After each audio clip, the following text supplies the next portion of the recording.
चीजों का किया जाएगा और वहाँ पर उन सबकी प्रक्रिया अंदर ही अंदर सिस्टम में चल रही है। नहीं, वहां तो आपकी सरकार, वहां किससे पूछना है आपको? यहाँ तो नहीं, देखिए इसमें फिर क्या होता है, मुझे लगता है शगुफा है चुनाव जीतने के लिए आपने ऐसा किया है। वहां सरकार है, एक कानून बनाइए कि भैया 40% रिजर्वेशन दिया जाएगा महिलाओं को।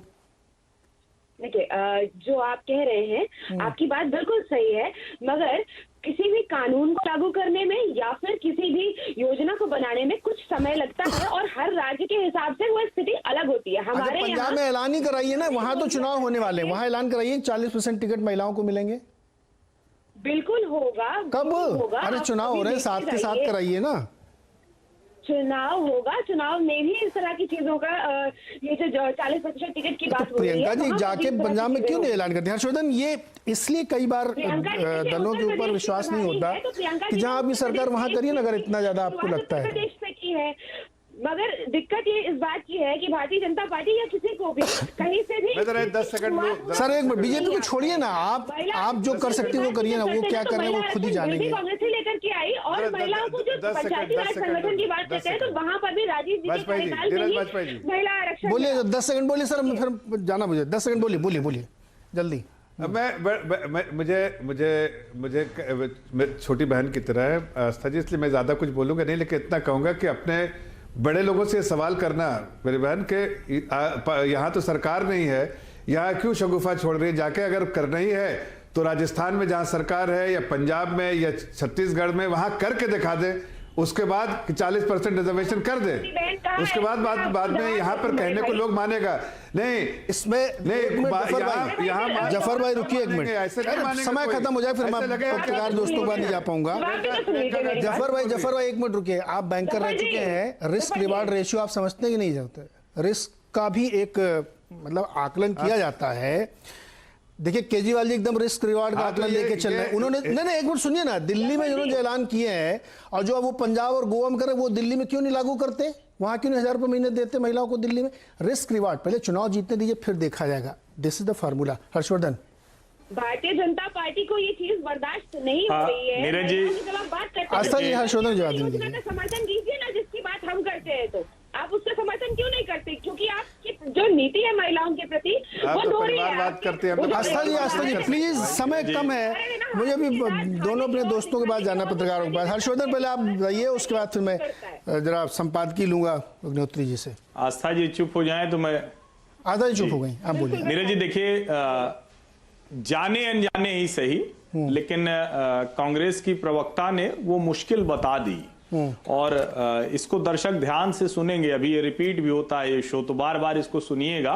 उन्होंने कहा कि देखिए जहां लागू करना है वहां दिक्कत होती है, जहां लागू करना है वहां दिक्कत होती है, बहुत सी चीजें होती हैं जिसको ध्यान में रखना पड़ता है और वादा करने में कुछ नहीं जाता है, ये बहुत स्पष्ट है। ये वादा करने में कुछ नहीं जाता है उत्तर प्रदेश है, लागू करना है वो कांग्रेस की सरकारें। लेकिन मैं इसको थोड़ा और पिन पॉइंटेड करता हूं। भारतीय राजनीति में शीर्ष पर सत्ता में पूरी एब्सोल्यूट अथॉरिटी के साथ अगर 2 महिलाएं रही हैं तो वो दोनों कांग्रेस की रही हैं। स्वर्गीय श्रीमती इंदिरा गांधी जी जो देश की शानदार नेता थी, जिनके बहुत से काम बहुत अच्छे थे और उसमें आपातकाल और जो दूसरे कई काम उन्होंने किए होंगे उसकी आलोचना भी होती है, लेकिन बहुत से उन्होंने बहुत अच्छे काम किए थे। लेकिन वो गरीबी हटाओ वाला नारा चलता रहा और उनके समय में महिला सशक्तिकरण कांग्रेस पार्टी के भीतर से लेकर सरकारों में कितना हुआ वो किसी को ध्यान में नहीं आता। फिर दूसरा आ जाते हैं 1.5 दशक करीब इंदिरा जी, 10 साल, पूरे 10 साल। वैसे तो सोनिया जी सर्वाधिक समय तक कांग्रेस अध्यक्ष बनने का रिकॉर्ड बना चुकी हैं, लेकिन 10 वर्ष तक वो भी एब्सोल्यूट अथॉरिटी में थी। लोकतांत्रिक तरीके से भले डॉक्टर मनमोहन सिंह प्रधानमंत्री थे, लेकिन उसके ऊपर भारतीय राजनीति के इतिहास में कभी नहीं हुआ, उसके ऊपर एक यूपीए चेयरपर्सन के तौर पर वो बैठी।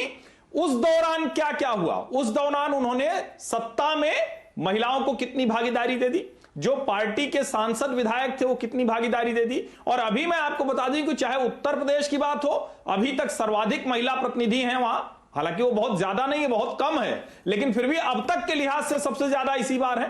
केंद्र की भी बात करें तो चाहे हम मंत्री के तौर पर कहें या प्रतिनिधित्व के तौर पर कहें, महिलाएं सबसे ज्यादा दिखती हैं। तो सवाल यही है कि जब आपको अवसर मिला तो आपने क्या किया? वादा करना, लागू करना, दोनों अलग है। जी अग्निहोत्री जी, 2-3 सवाल है, यही सवाल है, मैं रिफ्रेश करके पूछना चाहता हूं कि कोई भी सरकार हो, जहां उनकी सरकारें हैं वहां इस तरह के वादे वो क्यों नहीं लागू करते? इवन केजरीवाल जी को देखिए, 1000 रुपए बांटने की बात वहां करा है पंजाब में, दिल्ली में क्यों नहीं बांट देते भाई? यहाँ पे तो लड़कियां हैं। 40% रिजर्वेशन की बात प्रियंका जी यूपी में कर रही हैं, पंजाब में क्यों नहीं बात करी उन्होंने? वहाँ भी चुनाव होने वाले हैं, राजस्थान में सरकार चल रही, वहाँ दे दीजिए, एक मिसाल कायम कर दीजिए, और ज़्यादा इम्पैक्ट पड़ेगा यूपी में। देखिए नीरज जी, मैंने जो सवाल उस वक्त अमित जमीन को कहा था कि एक मॉडल क्रिएट करना चाहिए था उन सामाजिक न्याय की ताकतों को अपनी अपनी सरकारों में, वही बात मैं भाजपा और कांग्रेस के लिए भी कहता हूं कि उनको भी कम से कम महिला सशक्तिकरण के लिए अपने अपने राज्य सरकारों में एक मॉडल क्रिएट करना चाहिए था, खास करके आरक्षण के मुद्दे को लेकर के। तो ना भाजपा ने किया, ना कांग्रेस ने किया अपने राज्य सरकारों में। आप सही कह रहे हैं।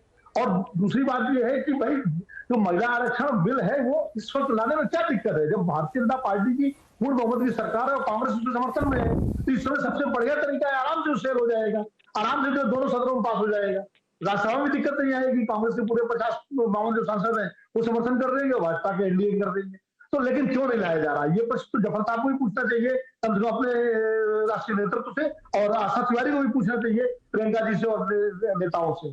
दूसरी बात यह है कि महिला सशक्तिकरण की जो है, जो बात अभी हर्षवर्धन जी कह रहे थे, ऐसा नहीं है कि सोनिया जी के टाइम भी तमाम महिलाएं जो है केंद्र में मंत्री रही है, इंदिरा जी के टाइम में रही है, नाम गिनाने का समय नहीं है, बहुत सारी। लेकिन हाँ, उस तरह से मुहिम चलाकर सशक्तिकरण किया जाता है, नारा लगा करके शायद नहीं हुआ होगा, लेकिन धीरे धीरे काम होता रहा है।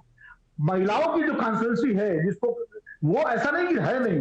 देखिए नरेंद्र मोदी जब गुजरात के मुख्यमंत्री थे तो उन्हें महिलाओं का सबसे ज्यादा वोट मिलता था, एक बड़ी कॉन्स्टिट्यूंसी उन्होंने क्रिएट की थी। नीतीश कुमार ने बिहार में महिलाओं की एक कॉन्स्टिट्यूंसी क्रिएट की जिसको कोई बीट नहीं कर पाया। ममता बनर्जी ने बंगाल के चुनाव में महिलाओं की एक बड़ी कॉन्स्टिट्यूंसी क्रिएट की और उनकी जीत का बड़ा कारण बनी। इंदिरा गांधी महिलाओं का वोट उनको एक मुश्त मिलता था, अटल बिहारी वाजपेयी को महिलाओं का वोट मिलता रहा। तो ऐसा नहीं महिलाओं की कॉन्स्टिट्यूंसी रही नहीं देश में, महिलाओं की कॉन्स्टिट्यूंसी रही है।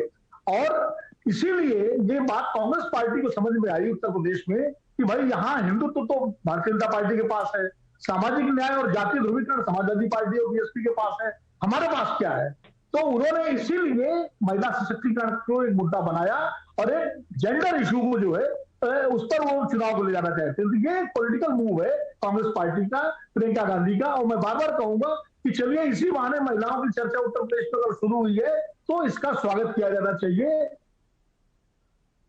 अगर भारतीय जनता पार्टी तो कांग्रेस पार्टी भी कर रही है, समाजवादी पार्टी भी करने लगेगी और बसपा भी करेगी, तो कम से कम जो हिंदू मुस्लिम और बामन ठाकुर और यादव और पिछड़ा वगैरह इससे चुनाव आगे निकल कर कम से कम महिलाओं और युवाओं के मुद्दे पर आता है, तो ये उत्तर प्रदेश के लिए एक सुखद बात होगी, नतीजा जो भी हो।